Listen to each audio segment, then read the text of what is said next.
ओम शांति। आज 4 दिसंबर 2024 की साकार मुरली। बाबा ने कहा, मीठे बच्चे, सारा मदार याद पर है। याद से ही तुम मीठे बन जाएंगे। इस याद में ही माया की युद्ध चलती है। प्रश्न है, इस ड्रामा में कौन सा राज बहुत विचार करने योग्य है, जिसे तुम बच्चे ही जानते हो? उत्तर, तुम जानते हो कि ड्रामा में एक पार्ट 2 बार बज न सके।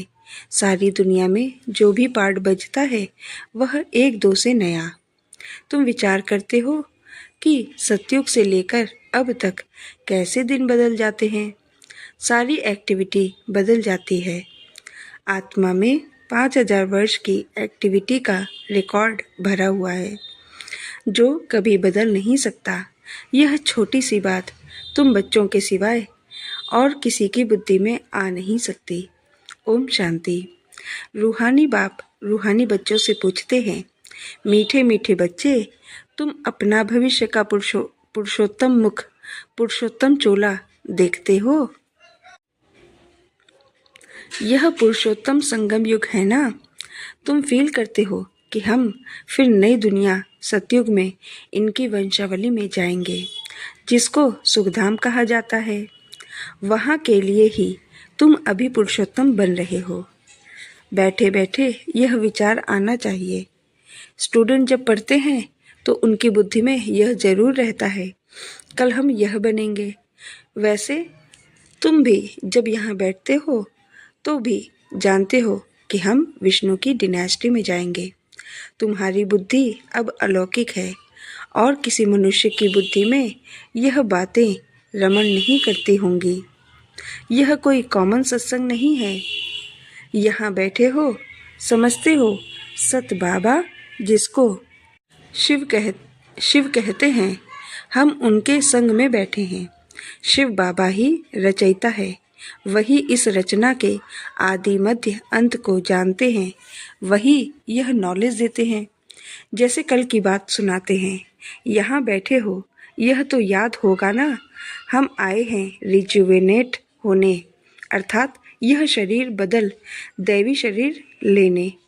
आत्मा कहती है, हमारा यह तमो प्रधान पुराना शरीर है, इसको बदलकर ऐसा शरीर लेना है। कितनी सहज एम ऑब्जेक्ट है। पढ़ाने वाला टीचर जरूर पढ़ाने वाले स्टूडेंट से होशियार होगा ना। पढ़ाते हैं, अच्छे कर्म भी सिखाते हैं। अभी तुम समझते हो, हमको ऊंचते ऊंच भगवान पढ़ाते हैं तो जरूर देवी देवता ही बनाएंगे। यह पढ़ाई है ही नई दुनिया के लिए, और किसको नई दुनिया का ज़रा भी पता नहीं है। यह लक्ष्मी नारायण नई दुनिया के मालिक थे। देवी देवताएं भी तो नंबरवार होंगे ना। सब एक जैसे तो हो भी ना सके, क्योंकि राजधानी है ना। यह ख्यालात तुम्हारे चलते रहने चाहिए। हम आत्मा अभी पतित से पावन बनने के लिए पावन बाप को याद करते हैं। आत्मा याद करती है अपने स्वीट बाप को। बाप खुद कहते हैं, तुम मुझे याद करेंगे तो पावन सतो प्रधान बन जाएंगे। सारा मदार याद की यात्रा पर है। बाप जरूर पूछेंगे, बच्चे मुझे कितना समय याद करते हो? याद की यात्रा में ही माया की युद्ध चलती है। तुम युद्ध भी समझते हो, यह यात्रा नहीं परंतु जैसे कि लड़ाई है। इसमें ही बहुत खबरदार रहना है। नॉलेज में माया के तूफान आदि की बात नहीं। बच्चे कहते भी हैं, बाबा हम आपको याद करते हैं, परंतु माया का एक ही तूफान नीचे गिरा देता है। नंबर 1 तूफान है देह अभिमान का, फिर है काम क्रोध लोभ मोह का। बच्चे कहते हैं, बाबा हम बहुत कोशिश करते हैं याद में रहने की, कोई विघ्न ना आए, परंतु फिर भी तूफान आ जाते हैं। आज क्रोध का, कभी लोभ का तूफान आया। बाबा आज हमारी अवस्था बहुत अच्छी रही, कोई भी तूफान सारा दिन नहीं आया। बड़ी खुशी रही। बाप को बड़े प्यार से याद किया। स्नेह के आंसू भी आते रहे। बाप की याद से ही बहुत मीठे बन जाएंगे। यह भी समझते हैं हम माया से हार खाते खाते कहाँ तक आकर पहुँचे हैं। यह कोई समझते थोड़े ही है। मनुष्य तो लाखों वर्ष कह देते हैं या परंपरा कह देते। तुम कहेंगे हम फिर से अभी मनुष्य से देवता बन रहे हैं। यह नॉलेज बाप ही आकर देते हैं। विचित्र बाप ही विचित्र नॉलेज देते हैं। विचित्र निराकार को कहा जाता है। निराकार कैसे यह नॉलेज देते हैं? बाप खुद समझाते हैं। मैं कैसे इस तन में आता हूँ, फिर भी मनुष्य मूंझते हैं। क्या एक इसी तन में आएगा? परंतु ड्रामा में यही तन निमित्त बनता है। ज़रा भी चेंज हो नहीं सकती। यह बातें तुम ही समझकर और दूसरों को समझाते हो। आत्मा ही पढ़ती है, आत्मा ही सीखती सिखलाती है। आत्मा मोस्ट वैल्यूएबल है। आत्मा अविनाशी है। सिर्फ शरीर खत्म होता है। हम आत्माएं अपने परमपिता परमात्मा से रचता और रचना के आदि मध्य अंत के 84 जन्मों की नॉलेज ले रहे हैं। नॉलेज कौन लेते हैं? हम आत्मा। तुम आत्मा ने ही नॉलेजफुल बाप से मूल वतन सूक्ष्म वतन को जाना है। मनुष्यों को पता ही नहीं है कि हमें अपने को आत्मा समझना है। मनुष्य तो अपने को शरीर समझ उल्टे लटक पड़े हैं। गायन है आत्मा सत चित आनंद स्वरूप है। परमात्मा की सबसे जास्ती महिमा है। एक बाप की कितनी महिमा है। वही दुख हरता सुख करता है। मच्छर आदि की तो इतनी महिमा नहीं करेंगे कि वह दुख हरता सुख करता ज्ञान का सागर है। नहीं, यह है बाप की महिमा। तुम बच्चे भी मास्टर दुख हरता सुख करता हो। तुम बच्चों को भी यह नॉलेज नहीं थी। जैसे बेबी बुद्धि थे।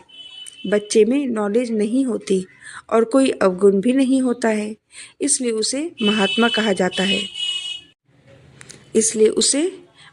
कहा जाता है क्योंकि पवित्र है। जितना छोटा बच्चा उतना नंबर 1 फूल। बिल्कुल ही जैसे कर्मातीत अवस्था है। कर्म अकर्म विकर्म को कुछ भी नहीं जानते हैं, इसलिए वह फूल है। सबको कशिश करते हैं जैसे एक बाप सभी को कशिश करते हैं।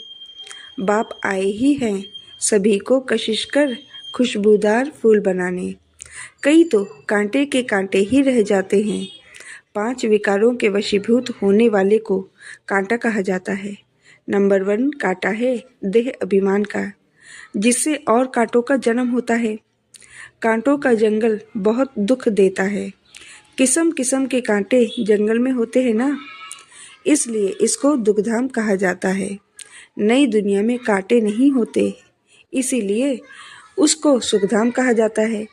शिव बाबा फूलों का बगीचा लगाते हैं, रावण कांटों का जंगल लगाता है। रावण कांटों का जंगल लगाता है, इसलिए रावण को कांटों की झाड़ियों से जलाते हैं और बाप पर फूल चढ़ाते हैं। इन बातों को बाप जाने और बच्चे जाने और न जाने कोई। तुम बच्चे जानते हो ड्रामा में एक पार्ट 2 बार बज न सके। बुद्धि में है सारी दुनिया में जो पार्ट बजता है वह 1-2 से नया। तुम विचार करो सतयुग से लेकर अब तक कैसे दिन बदल जाता है। सारी एक्टिविटी ही बदल जाती है। 5000 वर्ष की एक्टिविटी का रिकॉर्ड आत्मा में भरा हुआ है। वह कभी बदल नहीं सकता। हर आत्मा में अपना अपना पार्ट भरा हुआ है। यह छोटी सी बात भी कोई की बुद्धि में आ ना सके। इस ड्रामा के पास्ट, प्रेजेंट और फ्यूचर को तुम जानते हो। यह स्कूल है ना।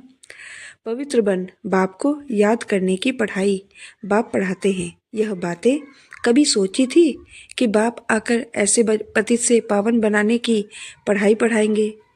इस पढ़ाई से ही हम विश्व के मालिक बनेंगे। भक्ति मार्ग के पुस्तक ही अलग हैं, उसको कभी पढ़ाई नहीं कहा जाता है। ज्ञान के बिना सद्गति हो भी कैसे? बाप बिना ज्ञान कहाँ से आए जिससे सद्गति हो? सद्गति में जब तुम होंगे तब भक्ति करेंगे।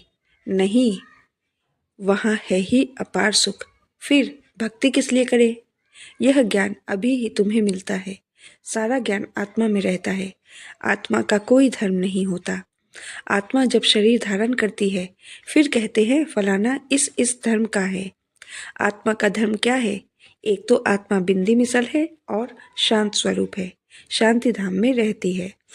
अभी बाप समझाते हैं सभी बच्चों का बाप पर हक है।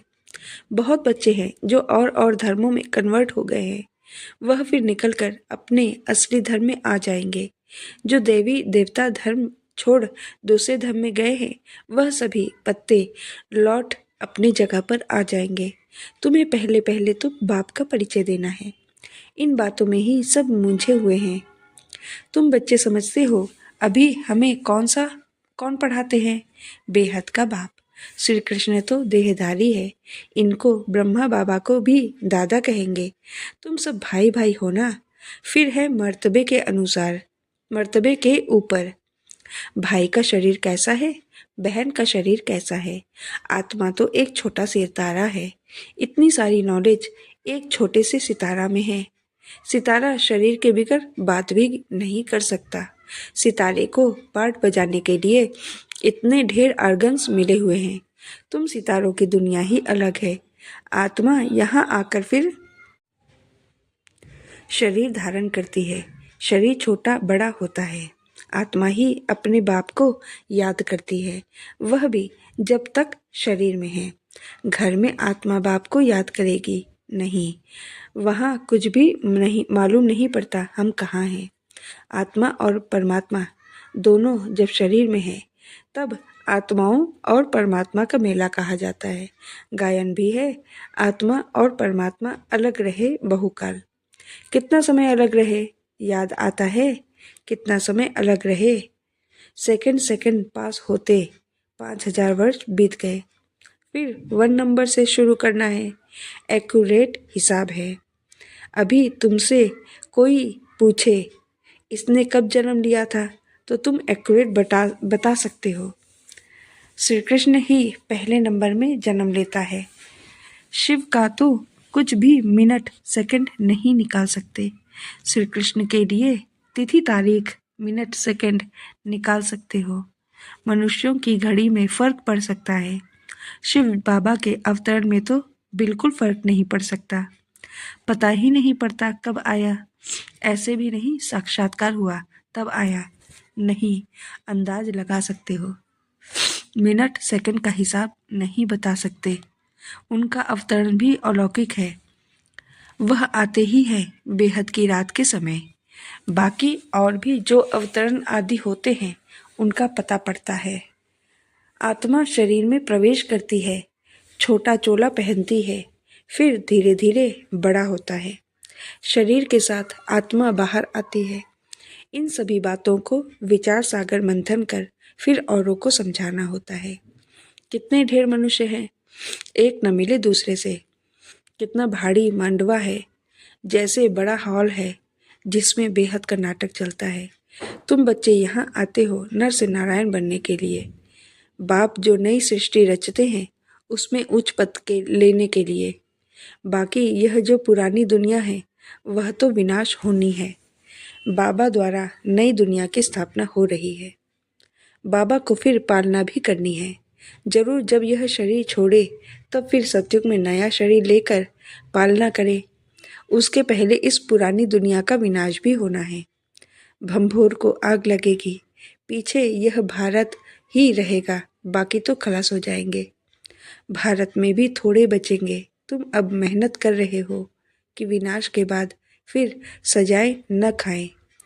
अगर विकर्म विनाश नहीं होंगे तो सजाएं भी खाएंगे और पद भी नहीं मिलेगा। तुमसे जब कोई पूछते हैं तुम किसके पास जाते हो, तो बोलो शिव बाबा के पास,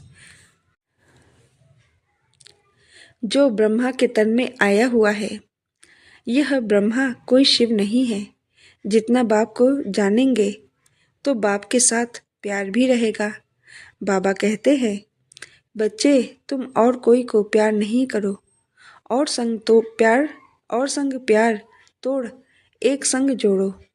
जैसे आशिक माशूक होते हैं ना, यह भी ऐसे हैं। 108 सच्चे आशिक बनते हैं, उसमें भी 8 सच्चे सच्चे बनते हैं। 8 की भी माला होती है ना, 9 रत्न गाए हुए हैं। 8 दाने 9वां बाबा, मुख्य है 8 देवताएं। फिर 16,108 शहजादे शहजादियों का कुटुंब बनता है। त्रेता अंत तक बाबा तो हथेली पर बहिश्त दिखलाते हैं। तुम बच्चों को नशा है कि हम तो सृष्टि के मालिक बनते हैं। बाबा से ऐसा सौदा करना है। कहते हैं कोई विरला व्यापारी यह सौदा करे, ऐसे कोई व्यापारी थोड़े ही हैं। तो बच्चे ऐसे उमंग में रहो, हम जाते हैं बाबा के पास। ऊपर वाला बाबा दुनिया को मालूम नहीं है, वो कहेंगे कि वह तो अंत में आता है, अभी वही कलयुग का अंत है, वही गीता महाभारत का समय है, वही यादव जो मूसल निकाल रहे हैं, वही कौरवों का राज्य, और वही तुम पांडव खड़े हो। तुम बच्चे अभी घर बैठे अपनी कमाई कर रहे हो, भगवान घर बैठे आया हुआ है, इसलिए बाबा कहते हैं कि अपनी कमाई कर लो। यही हीरे जैसा जन्म अमोलक गाया हुआ है। अब इसको कौड़ी बदले खोना नहीं है। अब तुम इस सारी दुनिया को राम राज्य बनाते हो, तुमको शिव से शक्ति मिल रही है। बाकी आजकल कईयों की अकाल मृत्यु भी हो जाती है। बाबा बुद्धि का ताला खोलता है और माया बुद्धि का ताला बंद कर देती है। अब तुम माताओं को ही ज्ञान का कलश मिला हुआ है, अबलाओं को बल देने वाला वह है, यही ज्ञान अमृत है। शास्त्रों के ज्ञान को कोई अमृत नहीं कहा जाता है। अच्छा, मीठे मीठे सिक्की लधे बच्चों प्रति माता पिता बाप दादा का याद प्यार और गुड मॉर्निंग। रूहानी बाप की रूहानी बच्चों को नमस्ते। हम रूहानी बच्चों की रूहानी बाप दादा को याद प्यार गुड मॉर्निंग नमस्ते नमस्ते नमस्ते। धारणा के लिए मुख्य सार। शुक्रिया बाबा। 1 नंबर, एक बाप की कशिश में रहकर खुशबूदार फूल बनना है। अपने स्वीट बाप को याद कर देह अभिमान के कांटे को जला देना है। इस हीरे तुल्य जन्म 2 नंबर, इस हीरे तुल्य जन्म में अविनाशी कमाई जमा करनी है। कौड़ियों के बदले इसे गंवाना नहीं है। एक बाप से सच्चा प्यार करना है, एक के संग में रहना है। बाबा ने वरदान दिया, ब्राह्मण जीवन में सदा खुशी की खुराक खाने और खुशी बांटने वाले खुशनसीब भव। इस दुनिया में आप ब्राह्मणों जैसा खुशनसीब कोई हो नहीं सकता, क्योंकि इस जीवन में ही आप सबको बाप दादा का दिल तख्त मिलता है। सदा खुशी की खुराक खाते हो और खुशी बांटते हो। इस समय बेफिक्र बादशाह हो। ऐसी बेफिक्र जीवन सारे कल्प में और किसी भी युग में नहीं है। सतयुग में बेफिक्र होंगे, लेकिन वहाँ ज्ञान नहीं होगा। अभी आपको ज्ञान है, इसलिए दिल से निकलता है, मेरे जैसा खुशनसीब कोई नहीं। स्लोगन, संगम युग के स्वराज्य अधिकारी ही भविष्य के विश्व राज्य अधिकारी बनते हैं। ओम शांति।